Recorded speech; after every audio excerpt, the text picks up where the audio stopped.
7 FM. Obed Kanape, hij is lid van de Algemene Bevrijdings- en Ontwikkelingspartij, de ABOP. En hij was ook de lijsttrekker van zijn partij in het district Sipaliwini. En tijdens de parlementsverkiezingen van 2020 is hij dus gekozen. En op 29 juni is hij beëdigd als DNA-lid. Yes, Meneer geachte lid Kanape van het Surinaams parlement, de Nationale Assemblée, u bent gekozen en u bent beëdigd. Dank. Yes. Wat is er gebeurd vanaf 2018 tot nu? Toen je bij ons in de uitzending was. Ja, Nou, nu. van oktober 2018 tot nu toe, er is heel veel gaan gebeuren. Koosje, ik ben daarna nog een keertje geweest met op een andere conferentie over democratie en jonge mensen, wat ze allemaal kunnen doen. Ik heb een heleboel dingen is gaan gebeuren. Maar in ieder geval heb ik nog steeds gewerkt aan mijn eigen groei. Persoonlijke groei. En tegelijkertijd aan mijn droom. Mijn politieke droom. En daarvan is uitgekomen dat ik vandaag DNA-lid ben van het district Sipaliwini in ons hoogste college van staat. Dat was dus echt een droom? Yes. We adreng uitgesproken. Maar adreng discom. Wanneer was dat? Ik denk, sinds de derde klas lagere school zo. Vanaf het verhuizen naar Paramaribo om ons te vestigen hier, mijn ouders en ik en mijn broers. Ik heb altijd bewondering gehad voor de president die er toen was. Ik heb er altijd bewondering voor hem gehad en ik zei tegen mijn vader soms, Samanhamaya, toch? En ik vond het altijd bijzonder wanneer hij sprak, wanneer hij op tv was. Dus ik dacht, Asan Jamaya, je doet hem zeker zou doen. Dus dat is over wie heb je het? Welke president was het? Het was president Ronald Venetiaan, toen de tijd was. Dus toen had je van, je wil politicus worden. Bam. En ook bij mij, de mensen die me interesseren zijn meestal in die positie, in die arena van politiek. Mensen als een Martin Luther King, mensen als hoe heet hij weer, Marcus Garvey. Dus die mensen die me interesseren, die zijn meestal in de politiek. Dus automatisch is dat zich gaan ontwikkelen in die richting voornamelijk. Obed Kanape, afgelopen donderdag, was woensdag hè? Afgelopen woensdag beëdigd. En je kwam op een aparte manier bij de beëdiging. Waarom heb je daarvoor gekozen? Waarom wilde je een statement maken? Ik heb tegen mensen aangegeven, voor een mens is belangrijk je mensbeeld. In mijn mensbeeld, als ik naar een mens kijk, dan zie ik ervaring, ik zie ideeën, ik zie concepten, ik zie belangen, behoeften. Al dat soort dingen zie ik in een mens. En daarnaast, naast je eigen mensbeeld, is belangrijk voor jou als mens, jouw godsbeeld. Hoe kijk je naar de scheppende kracht van het bestaan? En voor mij, de scheppende kracht in mijn view, in mijn benadering, is Ananakedwampong. En ik heb dat geleerd vanuit de Maron cultuur, de Okanische cultuur. Dus als ik daar stap ik met mijn mensbeeld, maar tegelijkertijd met de manier hoe ik naar de wereld kijk, de scheppende kracht tussen mensen van de Almachtige. En dat heb ik daar proberen mee te nemen. Dat ik daar mezelf presenteer aan de samenleving. En ook dat de samenleving weet van iniwan pisif sranang di de in sranang daterio. Iniwan fasi iniwan tongo de takija. Iniwan fasi fa we weri. Alasande if na osof sranang a bigi kruto sofa kondre. Dan past alles dat Surinaams is wel daar. Om daar terecht te komen. Om daar deel uit te maken van die voor a bigi oso dati. It's a sacred place. Nou, een heilig osso. En een heilig osso piasting in Libi. Aste mag de maximaal. Na vijf weri na ngala sai krosi konesking. Dus dat heb ik proberen te doen. Ik heb mezelf gepresenteerd. Maar tegelijkertijd, ik kies zo aandacht ook te gaan met den trabrada na sisa je we kamisa, je jang in jemba kosi, of je weer abel die we rokangen naar de obia, of a tutu die de man bij gebruik voorzie in een lowe ting. Dus dat heb ik daar proberen te presenteren en vandaar ook dat ik dat heb gedaan. Dat nou een precies ranang en een precies ranang ja, in het dring. Heb ik het niet anders gezien. Ik heb het altijd zo willen doen dat if me waka one day me doro drape. I want pisi fasan no go. Dat is mijn eigen speech. Maar kan dit dat ik morgen later, kan dit dat nog een trapje verdringen. Maar ik heb mijn speech al voorbereid welke ik zal presenteren. Tewan deo de baka voor zo'n occasie.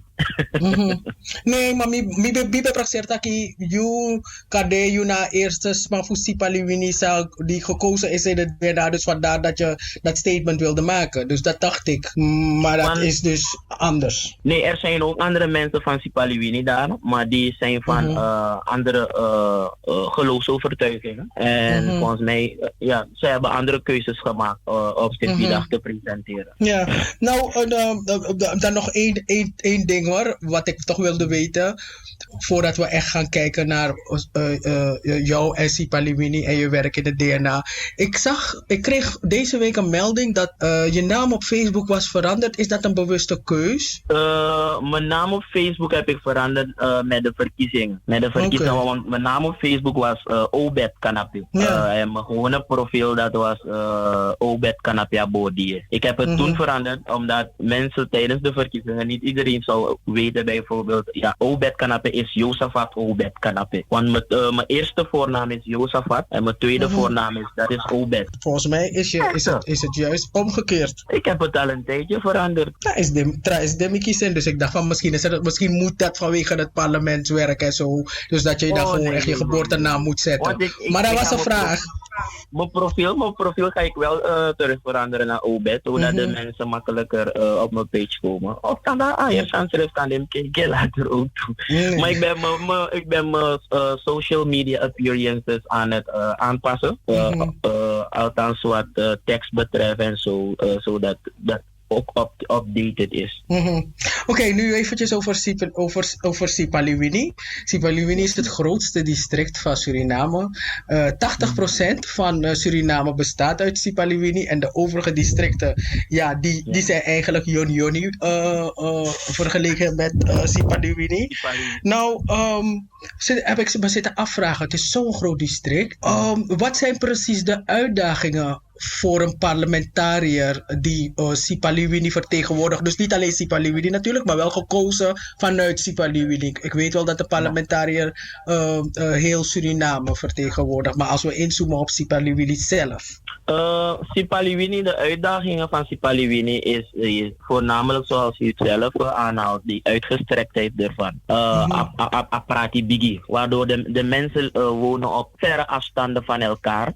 Dus elk ontwikkelingsconcept dat je hebt, moet je dan ook uitzetten op een groot geografisch gebied, waar de mensen in verschillende culturen leven. Dus een van die uitdagingen is dat de mensen, om de mensen te bereiken, om de juiste informatie van een samenleving, leefsituatie te krijgen, is een uitdaging. Maar daarnaast ook, doordat het zijn verschillende cultuuruitingen, samenleving of cultuurgemeenschappen, dat je dan hebt dat de prioriteiten van de mensen verschillen. Maar waar ze samen overeenkomsten hebben, zijn dingen als elektriciteit. Dat is, ze hebben geen eenmaal 24 uur elektriciteit. Waterproblematiek, schoondrinkwaterproblematiek hebben de gemeenschappen.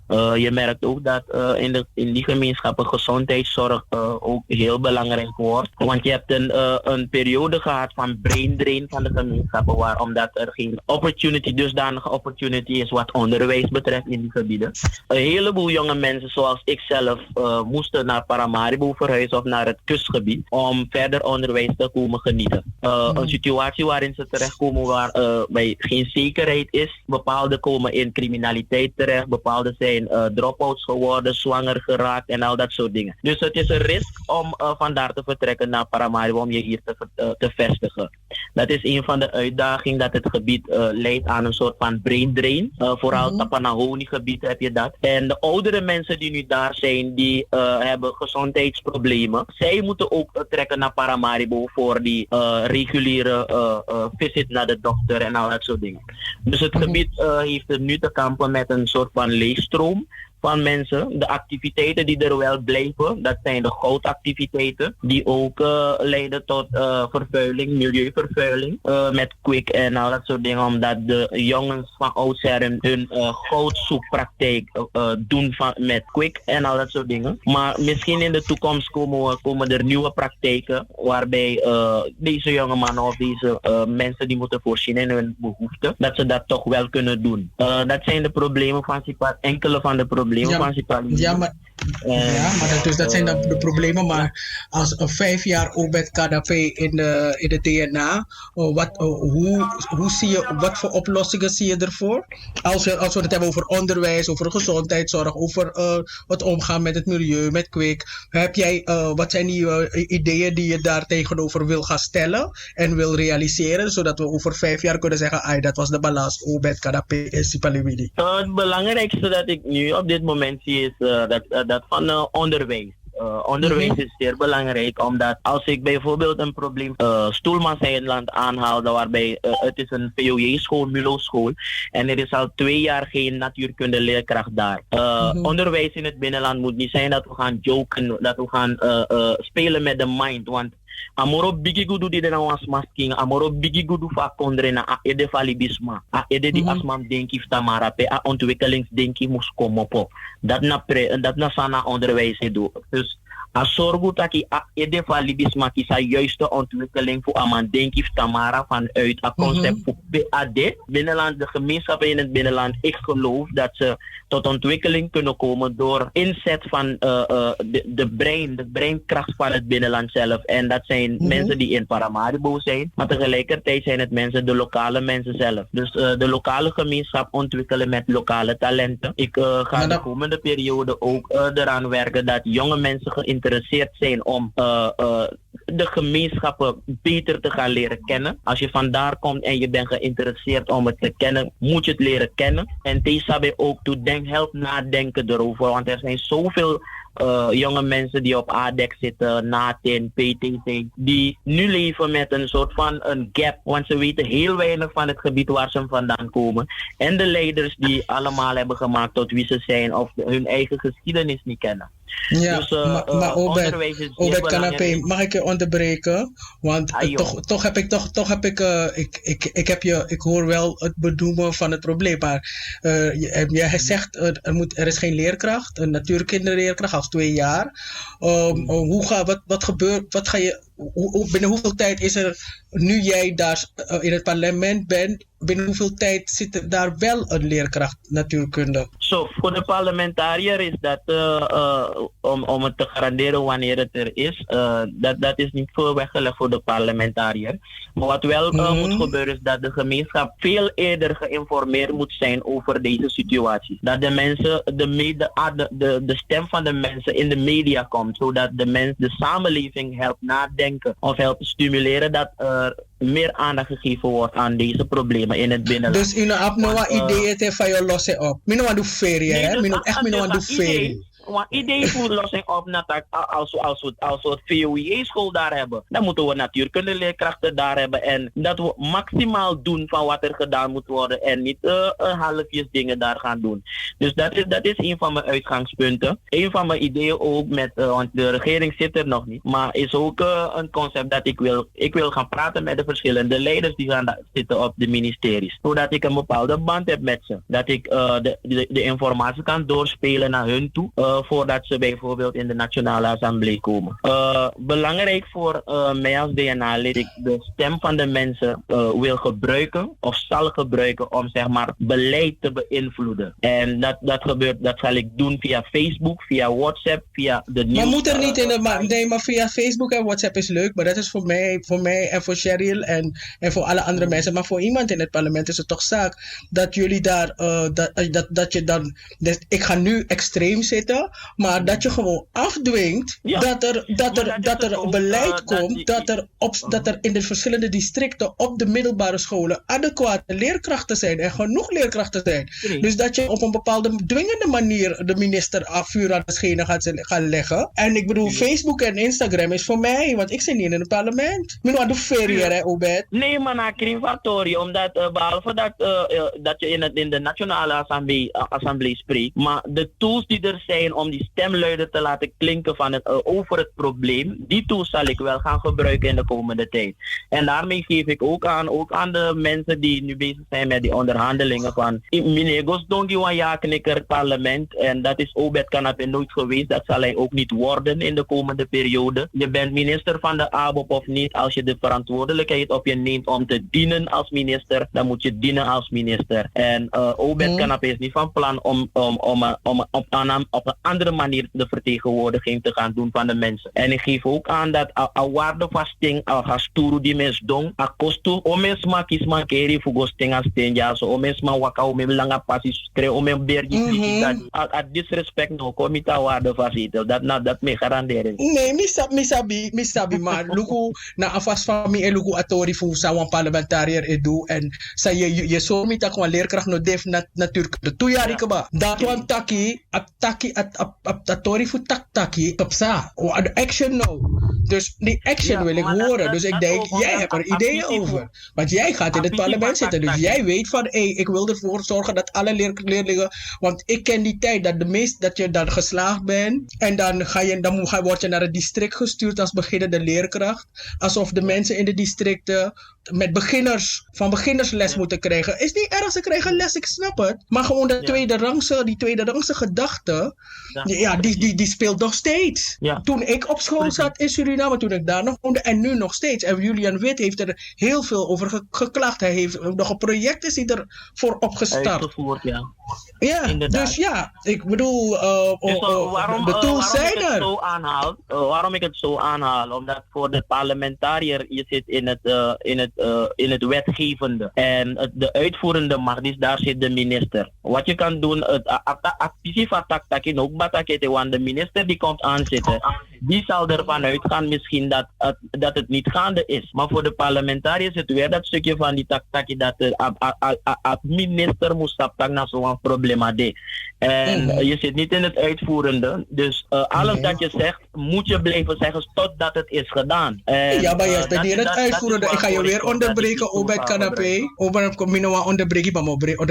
Je zit niet in het uitvoerende. Maar wat jij wel kan doen is aan de minister zeggen van luister hier, wij hier in het parlement, wij gaan een wet maken om jou te dwingen om het te doen. Dat is de artikels aan je op in anu. Ten aanzien daarvan en dat was action. Ten aanzien daarvan zijn er al, die actie zal niet van mijn actie, de actie van de parlementariërs zal altijd erop zijn om die stem te laten klinken. En erop toe te zien dat het daadwerkelijk wordt uitgevoerd. Zolang het niet wordt uitgevoerd, attack moest man door naar je van minister. De man doe asan dat wel. En waarom ik zeg ik ga die tools gebruiken, omdat die tools de verhalen van Suriname nu maken. Als Facebook een discussie pakt over iets en ik merk dat ik ook een dusdanige volgersbase heb om discussie los te breken in de maatschappij over onderwerpen die de maatschappij raken, zal ik dat gaan gebruiken, omdat het een tool is. En daarom dat ik dat zeg. En de minister of de vertegenwoordiger die zit daar om die stem te laten klinken. En die stem consistent te blijven houden van hallo minister, dit wordt niet gedaan en het moet aangepakt worden en ik verwacht dat het wel gedaan wordt.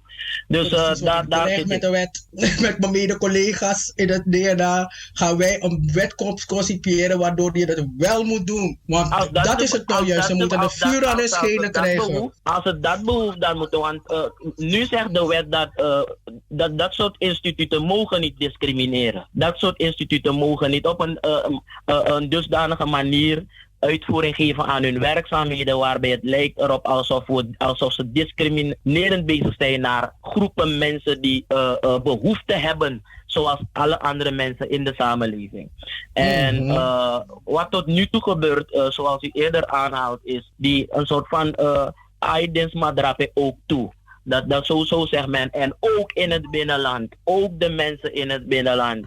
Dus dat wordt ook, wil ik althans niet meer in de mond van leiders hier hebben. In mijn campagne ook heb ik de mensen aangegeven. Ik ga voor hetgeen men zegt, Wina Sranamang. En als Wina Sranamang betekent a heer grondgebied, dat Tewe Sranang, Meku Sranang, Awan Sranang go mitun zerefi. Une Sranang wa Abu Sranang wa Abu Skondrewe, Afuan Sranang go na dat zee. Sranana Sranatang. En if de middelen ne doro, dat je takanga desmago doro, im sorasma, opo buku. Tak luku na Disney euro ko meka san dis no mandu. Maar if je kibri je baka indang je meka san e komoro begina densma. Eén ding dat ik ook heb gemerkt in een gesprek met de Gamang, in het idee waar ik het heb over de gezondheidsproblemen van de oudere mensen. Dat heb ik van de Gamang in een gesprek met hem. Omdat hij dat als observatie heeft gehad van de maatschappij. Hij heeft dat kunnen observeren. En vaak genoeg laten mensen deze leiders aan een kant wanneer ze beslissingen nemen. En dan komen ze de leiders, de gamang, de kapitein, dan komen ze gewoon informeren dat we dit gaan doen. Alsof they own the community. Alsof ze het eigendom hebben gemaakt van het is aan dat voor doen. Maar wat wil de grandma hebben dan? De grandma wil toch gezondheidszorg? Dus de grandma wil dat de grandma praat met jou omdat hij wil dat jij moet realiseren samen met de mensen in het DNA dat er een gezondheid komt, dat er artsen zijn, dat de gezondheidszorg beschikbaar is voor de burgers in Sipaliwini. Daarom vertelt hij je het. Dat is wat hij wil. Het is niet alleen maar dat hij het heeft gesignaleerd. Hij zegt, wij hebben zorg nodig. En er moet hier zorg komen. En er moet hier een zorgpost komen. Ja, nee, maar niet alleen een zorgpost. Hij heeft het veel verder uiteengezet zelf. Omdat wat ik probeer aan te geven is dat de mensen in het binnenland hebben een concept van de ontwikkeling die ze willen ervaren. Of de ontwikkeling die zij willen meemaken. En die ruimte moeten ze ook krijgen om dat te doen. Dat vaak genoeg gaat men ervan uit dat deze man zo aan die biggie die maar deze man op duidelijk denk je ook toe voor PD wantja de libi makandra go ook toe. En als ik dat zeg dat de Gramang dat aangeeft, dan minotakin tak adminaba besef den mi. Omdat daarom ik ga een gesprek naar hem ook toe. Zodat ik alvast een goede band met hem heb. Om zijn woord ook mee te nemen in mijn dingen die ik zeg in de komende tijden. Zodat anogome goes donam takwan ai obed sribiwika foto dat tak zo wasani. Ai obed de dape tak zo wasan. Nee, dat het in goede communicatie met die gemeenschappen moet gaan gebeuren. En in een van mijn denken over het werk is dat we veel gaan moeten vergaderen met de mensen. Zodat ik die backing heb van hun. Want alasan mi odra ik waarden bakatak na gode. Dat is mijn denken erover. Ja, oké. Nou, dus er is heel veel werk. Boevenrokken de voodoo. Wat wij ons ook afvroegen. Want ja, voordat je DNA-lid bent geworden, ben je ook artiest. Je bent woordkunstenaar. Zoals ik. Voordrachtkunstenaar. Hoe gaat dat er nu uitzien voor jou? Want betekent dat je dat allemaal moet loslaten? Dat je je nu alleen maar gaat richten op DNA-lid zijn? Of is er nog... hoe gaat je leven verder als DNA-lid, vraag ik me daar af. Is het een fulltime baan? Het lijkt op een soort 24-uursbaan. Is het 24, 365. Maar ik ben altijd een veelzijdig mens geweest. Ik heb altijd meer gedaan dan één ding. En dat wat in mij zit om mezelf steeds te blijven uitdagen, dat gaat me sowieso dwingen om niet gewoon als DNA-lid te zitten, maar om ook veel meer te gaan doen. Dus ik benader het meer als dit is erbij gekomen. Maar in me denk je une puru in een nakborokona mek gomoro vara. Je bouwt verder in plaats van afbreken. Wat ik tot nu toe heb gedaan als dichter, misschien komt het in een andere vorm, in een andere jasje of een andere manier. Misschien andere voorstellingen. Maar ik denk dat mijn vriend dichter Troy, omdat die heeft altijd met mij geleefd. Die heeft altijd Obed helpen vormen. Dus dat blijft sowieso. Ja, want je doet ook heel veel op scholen. Dus vandaar dat ik die vraag stel van... Blijft dat ook onderdeel van jouw werk of wat je allemaal doet? Dus die activiteiten die blijven. Want ik breng het misschien komt het in mindere mate voor. Maar ik zal het wel blijven doen. Dat ik de scholen bezoek, dat ik nog steeds mijn motivational session doe, dat ik mijn public speaking doe. Want dat is mijn kracht. Mijn kracht is het woord dat in mijn leven en maximaal het woord delen met de gemeenschap. En dat zijn de activiteiten. Nu zit ik in de Nationale Assemblée waar weer het woord kern is van mijn activiteit. En ik zal weer daar bezig zijn met het woord. En meest het woord dat leeft in de gemeenschap. Ja, en om over de Nationale Assemblée te praten, de vergadering is niet doorgegaan omdat een aantal leden besmet zijn, COVID hebben, COVID-19 hebben. Hoe zit het met jou? Gelukkig niks mankeert jou? Ze hebben nog, we gaan nog een test uitvoeren. Ze gaan nog de DNA-leden moeten testen. Allemaal? Ik denk dat dat morgen moet gebeuren. Of misschien ook weer niet, of misschien alleen de mensen die ziektebeelden vertonen zullen ze gaan testen. I don't know. Maar Obed, die heeft geen... Tot nu toe voel ik me niet... Ik voel niet dat ik corona heb. En ik ben ook nog niet gaan testen. Dus het gaat me goed. En ik denk dat de vergaderingen... De man tak leerli banga corona sikidide. Na futu ego. Maar het blijft wel een gevaar daar. Dat niemand wil het oplopen. En dat is een realiteit. Ik zou willen testen hoor. Om zeker te zijn dat ik niks heb. No, maar met drinken er is matra richet kulimorto. Dus mi abribi na busi er is zodanig dat ik na trom ik de contest. Ja, nee, maar goed. Hoe gaat het met Brunswijk? Want ik hoorde dat de voorzitter van de Nationale Assemblée, dat hij ook COVID heeft. Is dat waar? Inderdaad, hij heeft ook coronavirus opgelopen. Is hij ziek? En hij is nu heel stabiel. Hij is niet meer in het ziekenhuis. Hij was ook niet in het ziekenhuis. Hij is even opgenomen. Ze hebben foto's voor hem gemaakt, zijn longen en al dat soort activiteiten. En ze merken dat het niet dusdanig meer in zijn lichaam zit. Dus nu is hij afgezonderd van zijn gezin. En daar rust hij nu uit.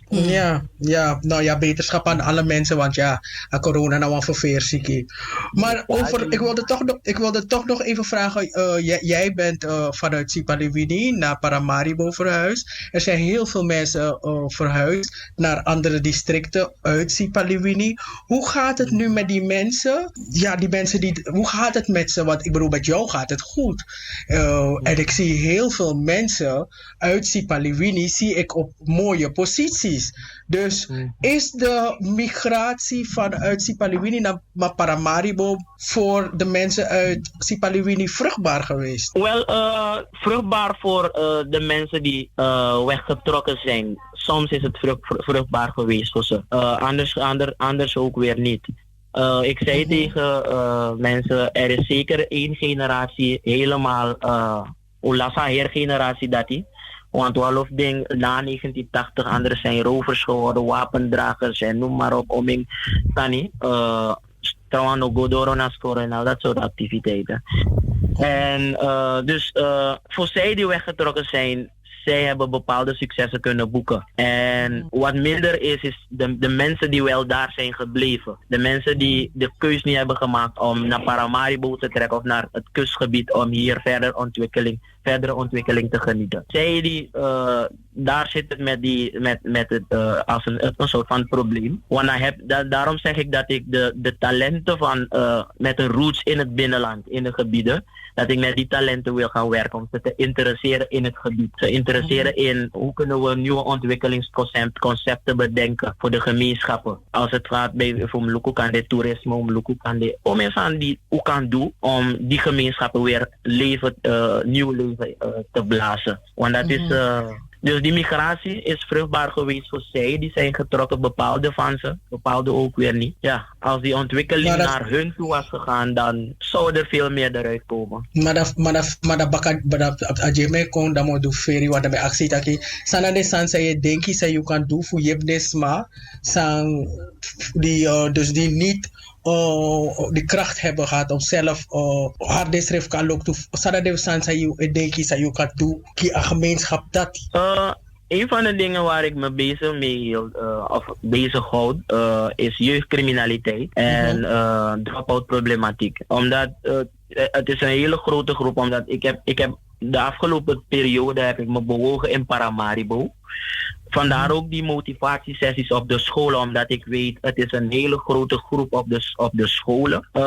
Wanneer je daar op de scholen komt. Ik kan ze niet bereiken door ze op te roepen. Dus als ik de scholen bezoek, dan merk ze, dan creëer ik voor hun een rolmodel en iemand naar wie ze op kunnen kijken. Daar ook mijn activiteiten in die zin. Ik ben bezig geweest met jeugdcriminaliteit, het terugdringen van jeugdcriminaliteit in de buurten als Abrabroki, Flora. Daar zijn we een pilotproject gestart om deze jonge mensen te informeren over geweld. Niet alleen informeren, maar te trainen om zelf te helpen werken aan het terugdringen van die criminaliteit. Dat ze allemaal slachtoffer kunnen worden of deel kunnen worden van de andere kant. En andere jongeren wijsmaken van hoe makkelijk het is om een keuze te maken om drugs te gaan verkopen of voor roof en al dat soort dingen. Dat is een van de projecten waarmee ik bezig ben geweest. Dus in het binnenland, daar, Tepatra-Panahoni gebied, daar heb ik niet echt heel veel gedaan. Omdat het is varen. En om aan middelen te komen, om daar te komen, die middelen had ik zelf niet. Dus is het in de afgelopen periode niet gebeurd. Maar in de toekomst, denk ik wel dat ik veel meer zal doen met de jonge mensen daar. En de talenten die ik daar merk. Obed, we gaan je hartelijk danken. Yes. Enige zijn Sam Kategi en Sam Bewisi om een krachtig. Voeden de Woroko sa de voodoo. Want Woroko de voodoo. True. Ja, haralas makalok toe.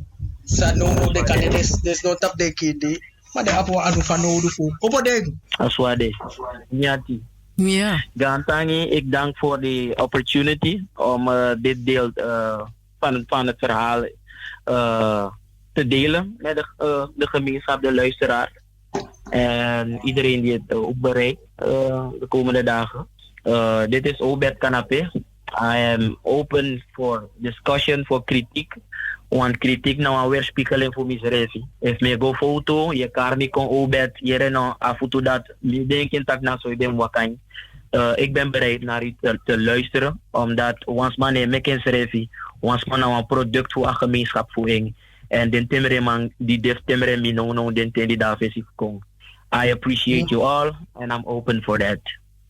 Wado temre ma we push you ka lok tu yango. Push you wa lok tu. Na lok tu we push you go. Ja man, Obed, they take you big up. Yes. Ai toch, dat is top. Tot gauw weer. Groetjes. Groetjes. Gengeling, groetjes. Double 7 FM.